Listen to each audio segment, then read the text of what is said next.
back. There's a deterioration in life.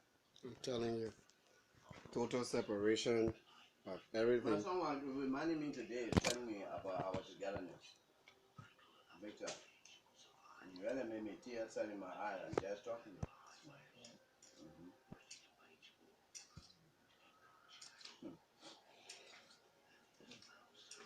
I always told my children, I say, you don't play with women. Women, we ain't ever with them. How do you mean? What do you mean? Yeah, man. Say, I would do that. I would do that. Woman, small side woman. She say, yeah, you big for nothing. You in here. Don't think that loud. You in the hand. We in your palm of your hand. We were sleeping when God made you. When God made you. We were sleeping. Oh yeah. The Bible didn't explain that, but the Holy Spirit tells me that. Why did God put man to sleep, and why He made women? That's a secret between God and women. I told my son today, like I told some people in Germany, I told some of them in Israel. They came back last week. He spent his birthday on the 5th of August. Okay. Yeah, in Israel. I said, women, what they like to always be right. I'm talking it today. Women always want to be right. Whether they're wrong or not, they must be right. And if you're a man, you got to have a higher mentality. Even you don't agree with them, you play around them. They're telling you probably, you're wrong, you this and that. You know how to address yourself to me. I tell God, thank you. I never beat this boy mother. I never abused her. I've insulted her. I never beat her. I will never rough with her. God knows I love that woman out of the world. Yeah. Once upon a time, the woman left me. I almost went to pieces. I grieved. I felt that woman was unexplainably indispensable to me, I thought. Yeah.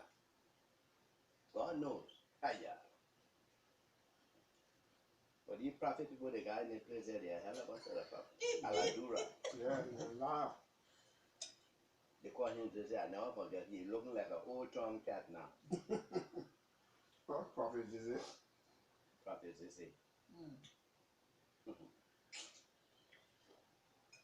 And I'll answer you, you can tell all your friends that anybody who getting with Aladura people, very, very, very few of them are good. Some of them are good, it's hard to find. Just the Israelites. When people get in your life, one of them told my brother, say, God said the woman not good for you, you must marry me. How will you tell a man that God said the wife not good for you, must marry him? Marry her. Can you imagine that? I never told you this, Victor. No, I'm just hearing that. The so-called prophet Zeze got in our life. Begin to propagandize and use strategy to bring in separation between your mom and myself. I'm just hearing this. I will not go further than that. But today he looks like an old tiger. I'm looking better than he. Wow. 80 years old. And the exercise I can take, he can't take it. I can still play football. I can take exercise. I got on my back and I got down in Germany. Only from here, my shoulder and my elbow on the ground, all my feet, my whole body in the air. I walk my feet. The speed too. Everybody yelled. Your sister said, "Oh, Papa." She asked her husband, "You see, Papa? Look at." Where it come from? It comes from the blessings of God. Anybody who are wrong, I make sure, like my mother did, I beg your pardon, especially when you before people. I will get down at your feet if there need be, and I will ask your pardon. Proverbs says, pride goes before destruction and a haughty spirit before a fall. When you got pride, especially a false pride, it will bring you down to degradation. The Lord said, he that humbleth himself shall be exalted, and he that exalted himself shall be abased. So that's what got me going. It's not because I have the ability. I don't got no ability. I am nothing before God. I fear God like that. Nobody business. As still obey God every day for the bad I did to him and to my family parents, people who are born, our families who are here. We never stop sinning. All a mistake, you can make mistake. Look at King David. God called him a man after God's own heart. What? But look the thing what he did. He killed Uriah. He didn't kill Uriah for his wife. The Holy Spirit spoke to me and told me that. I was not asking the question.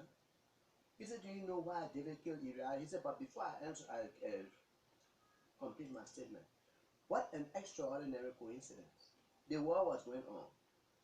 Joab, the captain of the host, the Israeli army, saw nobody to choose to go and carry the latest intelligence to the king, David, but Uriah, whose wife at the same time, simultaneously, the king was having an affair with Uriah's wife. And Uriah was not sorry, he was not even one of the top men. No, he was one of the most insignificant one, the wicked one. You see, when God doing his thing, we don't know. It was all those were predestined by God. But he will not tell you in the Bible. The Holy Spirit can speak to you. I was telling my son today some things that the Holy Spirit spoke to me and told me. I'm not trying to make myself to be popular, recognized, or honored and way up because I know the word. You know the word. I will quote that. Draw nigh to God and he will draw nigh to you. If you draw nigh to God, God will draw nigh to you. For real, if you honor yourself before God, you honor God, you fear and tremble before God, you bow down yourself before God, you enslave yourself to God, God will lift you up. Then he said, be ye doers of the word and not hearers only, deceiving your own selves. Those two verses intertwine. James 4 verse 8 and James 1 verse 22. That's why we ask, many of us are going up like this. 80 years old, I saw when I was 11 years old, I saw an 80-year-old man walking. I saw many of them. Now ask God anything. Good for nothing, swine like me. You got me like this. Oh, yeah. The other day, I missed the bus on this side. So I tried to take shortcut, ran on this side. I was running. I never realized the kind of speed I was running with. Like a young boy, until I got in the bus, they put, look at that old man, he said 80 years old, he look at the man running like a young boy. Who do it? That God. And then I served my father and my mother all the days. For me, my father cursed me all the days of his life. He downplayed me, did everything to me. But it was not he. It was some people that did it. They supernaturalized my father as much as he was a pastor and a man of God. My father was accountable and transparent. We never saw our father in court. And the women used to run behind him. Run behind him. Oh. The man was almost where he was a handsome man. See, old girl, where get it from? Generational.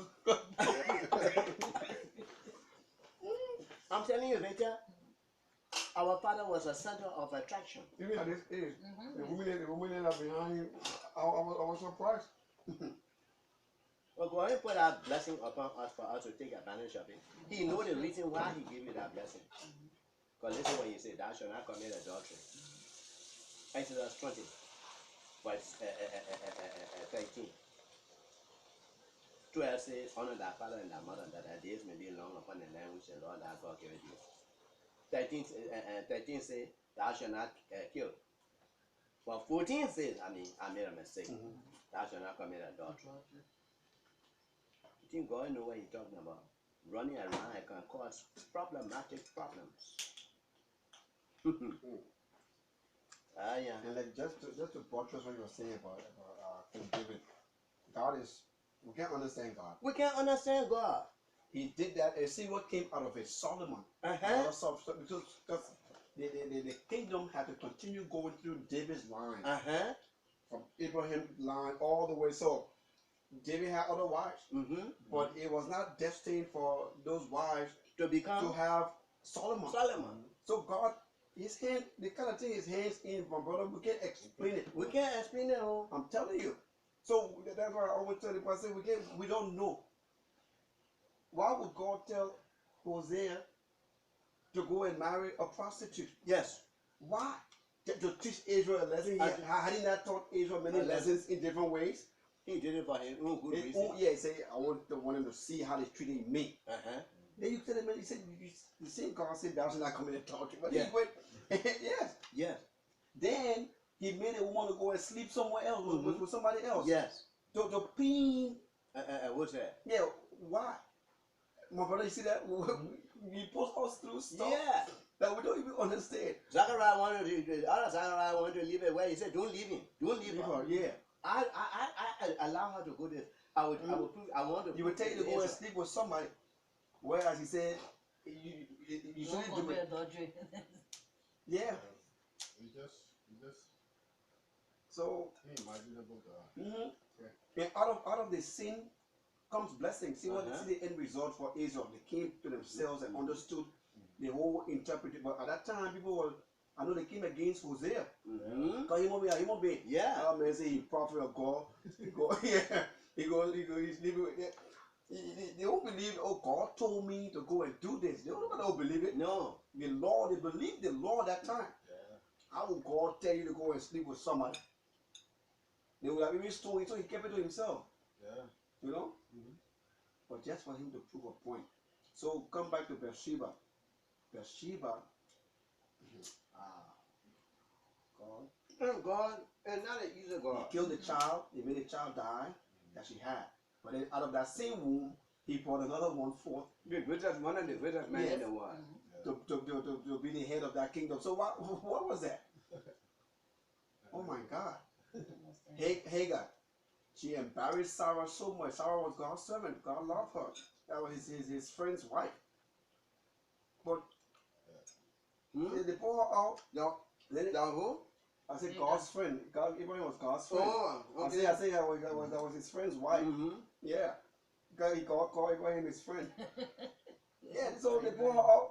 She died in the window there. Then God keyed there and gave her water.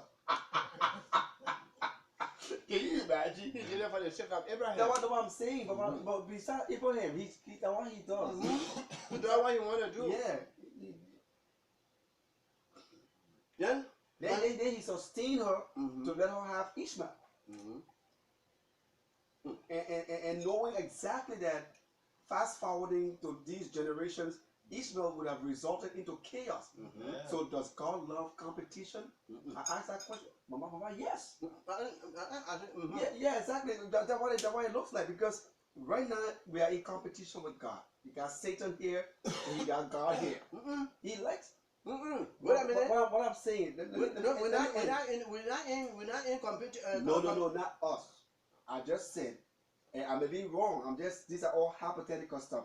Does God love competition? So one would just answer right away, but it's not a question to answer right away. So think and put these dots together. Why you got Satan? A competition is, as we all know, is between two persons, right? You want to be at the top, I want to be at the top. So he maintains Satan, and he's on the other side. So the competition, we in the middle. We are the fans. So we either be for him, and he gets exalted, or we be for the devil, and the devil continue to get. And then he also said that many will be there that will follow the devil. So he already knows that a whole lot of folk will be. He gave us willpower. Yeah, but it's complex. It's complex. Like I was talking about Ishmael. He knew that the Muslims would have come out of Ishmael line, and it would have caused havoc, chaos on this earth. He knows all that, but he kept it. But he said that he would be a wild man in the desert. He would be an archer. And he would be against men, and men would be against him. So God was referring to his brother Isaac. But what I'm saying, God knew that. Why he permit that? Why he put a stop? Yeah, put a stop. Why he put a stop? So does God love competition? Because that's what he wanted to do. Because he could have maybe you know what? I can talk to him. These days I asked him. I don't hear much, but I can ask him question. I said, what you really want? Are you bored? Do you just want to see something happen? Because, take for example, Brother Pete, Donald Trump. I go to Donald Trump. Donald Trump is extremely wealthy. His whole generation until the end of the world, they will never know what they call hardship. He doesn't have to work at all. But Donald Trump has instituted a corridor where he keeps himself busy. He got 5 children, 2 girls and 3 boys. He makes them to call him Boss. sir and boss. Yeah, I don't call him father. Yeah. So he makes a routine that they will call him every day because he got nothing to do. Everybody else running the company, but he checks on. He gets in his plane and go to Las Vegas, go over the world, go to England. You know where he got his things. He could be sitting down and enjoying himself, but he doesn't. I'm just trying to say that you don't even work. You don't even do anything. You don't even play. Sit down.